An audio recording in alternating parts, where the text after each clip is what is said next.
పల్నాడు జిల్లా నకరికల్ల మండలంలోని నరసింగపాడు శ్రీ అన్నపూర్ణ సమేత కాశీ విశ్వేశ్వర స్వామి ఆలయంలో ఈ నెల 16వ తేదీన హుండీలకు దేవరంపాడు దేవాదాయ శాఖ ఈవో సురేష్ సీల్ వేశారు.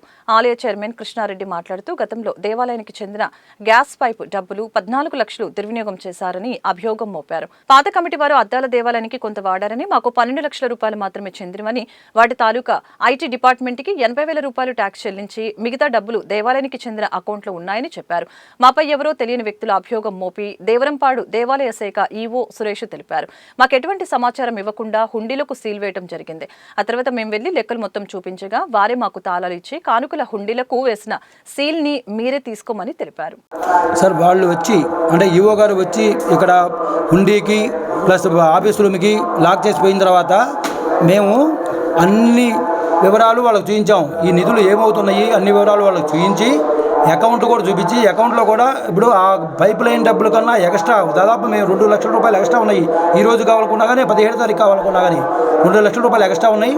ఆ ఎక్స్ట్రా ఉన్నాయి కూడా వాళ్ళకి చూపించి వాళ్ళంతా సంతృప్తి చెందిన తర్వాత అదే రోజు మరుసటి రోజు ఉదయాన్నే మమ్మల్ని పిలిచెల్లా వాళ్ళు తాళాలు ఇచ్చి మీకు దాంట్లో ఎటువంటి ఫ్రాడ్ లేదు, అంతా బ్రహ్మాండంగా జరుగుతున్నాయి, అన్ని పూజలు అన్ని కార్యక్రమాలు మీకు బాగా జరుగుతున్నాయి, మా గవర్నమెంట్ గుళ్ళు కన్నా మీకు అదనంగా బ్రహ్మాండంగా చేస్తున్నారు, మీకు అనవసరంగా ఎవరో కంప్లైంట్ ఇచ్చారో ఆ కంప్లైంట్కి మేము అపోహ చెంది మీ దానికి ఏదో చేశాము కానీ లేకపోతే ఎటువంటి ఇబ్బంది లేదు, ఈ గుళ్ళు అన్ని బ్రహ్మాండంగా చేసుకోండి అని చెప్పి మాకు ఇచ్చేశారు సార్. తాళాలు ఇచ్చి చేయించుకోమని చెప్పారు. అది